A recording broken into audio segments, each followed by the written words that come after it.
በስመ አብ ወወልድ ወመንፈስ ቅዱስ አሐዱ አምላክ አሜን። መጽሐፍ ስንክሳር ዘወርኃ የካቲት ዕለት 27 የካቲት። በዛ ዕለት እዚኣ ቅዱስ አቦ ኤዎስጣቴዎስ ሊቀ ጳጳሳት ናይ አንጾኪያ ዓረፈ።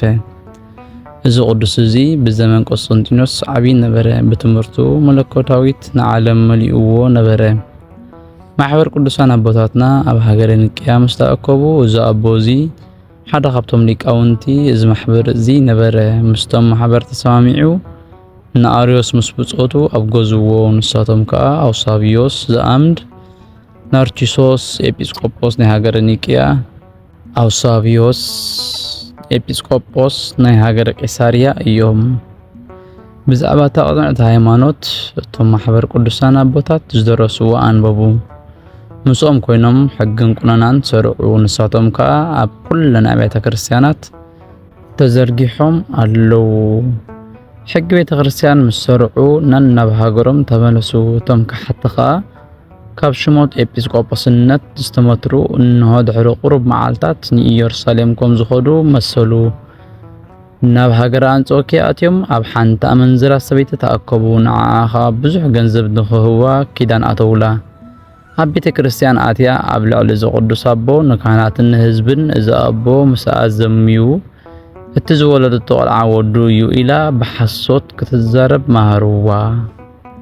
ንሳ ከዓ እቲ ገንዘብ ካብኦም ተቐቢላ ከምቲ ዝመሃርዋ ገበረት። እዞም ዓለውቲ ነዛ ሰበይቲ ብተንኮሎም ብሓሶት ክትዛረብ ዝገበርዋ ንስኺ እዛ ኣብ ልዕሊ ቅዱስ ተዛረብክዮ ሓሶት እዩ፣ ንሕና ንፈልጦ ኢና፣ ቃልኪ ኣብ ልዕሊኡ ዝበልክዮ ኣይንቕበልን ኢና በልዋ። ንሱ ኸባኺ ከም ዝዘመወ ብቅዱስ ወንጌል ከይመሓልኪ እንተዘይመሓልኪ ግና ኣይንኣምነክን ኢና በልዋ። በቲ ግዜ እቲ እዞም ዓላውያን ከም ዝመሃርዋ ብሓሶት መሓለት። ድሕሪ ምሕልክስ ኩሉ ነገር ተፈጸመ በሉ። ኣብኡ ከዓ እዞም ዓላውያን ተኣኪቦም ካብ ሽሞቱ ሰዓድዎ። ናብ ንጉስ ቆስጠንጢኖስ ከዓ ንዚ ቅዱስ እናኸሰሱ መልእኽቲ ለኣኹ። እንሆ ማሕበር ኣብ ልዕሊ ኤዎስጣቴዎስ ተኣኪቦም ብዛዕባ እቲ ዝገበሮ ዝሙት ካብ ሽሞቱ ስዒሮሞ ኣለው። ንስኻ ከዓ ኣብ ልዕሊኡ ዝደለኻዮ ግበር በልዎ።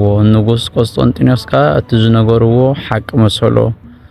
ንዚ ቅዱስ ኤዎስጣቴዎስ ሊኢኹ ናብ ሃገረ አክራጥስ ሰደዶ። ኣብኣ ከዓ ኣብ ስደት ኣዕረፈ። ንነፍሶም ወይልኦም ንሳቶም በተኽፍእ ግእዞም ንወዲ እግዚአብሔር ካብ መለኮቱ ፈለይዎ። እዚ ቅዱስ አቦ ኤዎስጣቴዎስ ከዓ ካብ መንበረ ሽሞቱ ብምኽንያት ገይሮም ብተንኮል ኣውፅእዎ።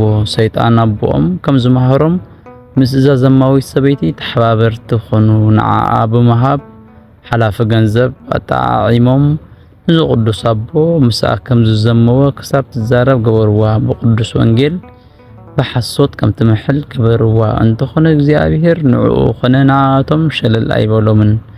እዚ አቦ ምስ ሰጎግዎ እታ ሰበይቲ ኩሉ ስጋ ክሳብ ዝደርቕ ከቢድ ሕማም ሓመት። ንሳ እውን እቲ ዝረኸባ ኣብ ልዕሊ እቲ ጻድቕ ብሓሶት ናይ ዝመሓለቶ ከም ዝኾነ ፈለጠት፣ ተጨነቐት። ንሞት ከዓ ቀረበት። እቲ ሕማም ኣብ ልዕሊያ እናበርትዐ ምስ ከደ ኣብ ቅድሚ ኩሉ ህዝቢ ሃገረ አንጾኪያ ሓጢኣታ ተኣመነት። ቅዱስ ኤዎስጣቴዎስ ካብ ዝሙት ንጹህ እዩ በለት። እንታይ ደኣ እዞም ዓለውቲ ብዙሕ ገንዘብ ሂቦምኒ ኣብ ልዕሊኡ ብሓሶት ክዛረብ መሃሩኒ። ኣነ ከዓ ምስ ካልእ ሰብኣይ ምስ ከም ስሙ ዮስጣቴዎስ ዝዘመኹ ክንሰይ ምስ እዚ ቅዱስ አቦ ዘምየ ኢለ መሓልኩ በለት። ኣብ ቅድሚ ኩሎም ህዝቢ ሃገረ አንጾኪያ ሓጢኣታ ምስ ተኣመነት ካህናት አንጾኪያ ከዓ ኣብ ግዜ ጸሎትን ቅዳሴን ምዝካር ስሙ ስለ ዝሓደጉ ኣጸቢቆም ሓዘኑ። ካብኡ ኣብ ግዜ ጸሎትን ቁርባንን ከምቲ ዝግባእ ስሙ ዘክሮ። ቅዱስ ዮሃንስ አፈወርቅ ብድርሳናት ወዲስዎ እዩ። ኣብ መዘከርታ ዕለት ዕረፍቱ እውን ብዛዕባኡ ብዙሓት ቃላት ዝደረሶም ኣለዉ። በረኸቱ ምሳና ትኹን ንዘለዓለም ዓለም አሜን። ሰላም እብል ለኤዎስጣቴዎስ ፍጹመ ትእምርታቲሁ ዘመልአ ወዘከደነ ዓለመ በነገር ሐሰት ላዕሌሁ እንዘይነብብ ህሱመ ኡክያን እደው ለተዓጽፉ መርገመ። ሰቦ ሰደድዎ አይረፈ ወኖመ ሰላም እብኔ ወስታቴዎስ ፍጹም ትምህርቱ ዝመልአ ዝኽደነውን ዓለመ ብነገር ሓሶት ኣብ ልዕሊኡ እናተዛረቡ ሕሱመ ክፉኣት ሰባት ዝተጎልበቡ መርገም መሰጎግዎ ዓረፈ ደቀሰ ወኖመ በዛ ዕለት እዚኣ መዘከርታ ስቕለት መድኃኔ ዓለም እዩ። ሰላም ለእርቃንከ ዘለዓሌው ተሳለቁ ወምራቅ ህፍረት ርኩስ ማህበረ ረሲያን ወረቁ ኢየሱስ ክርስቶስ ለኤዎስታቴዎስ ከሳቴ ጽድቁ ግፍቶኦም ለአጽራርየ አመ ሰርዎትየ ጽይቁ ወሃበ ዘከረ ይግበእ መንቱ ይድቁ ሰላም ንዕርቃንካ ኣብ ልዕሊኡ ዝተሳለቁ ጥፍጣፍ ሕፍረት ርኩስ ማሕበር ሓጥኣን ጡስ ዝበሉሉ ወረቁ ኢየሱስ ክርስቶስ ንኤዎስታቴዎስ ላጻይ ጽድቁ ጸላእተይ ገልብጦም ንኽብቁሱኒ ዝተግሁ ዝጸሕቁ ናብቲ ዝኸዓትዎ ጉድጓድ እውን ንሳቶም ይወጥቁ።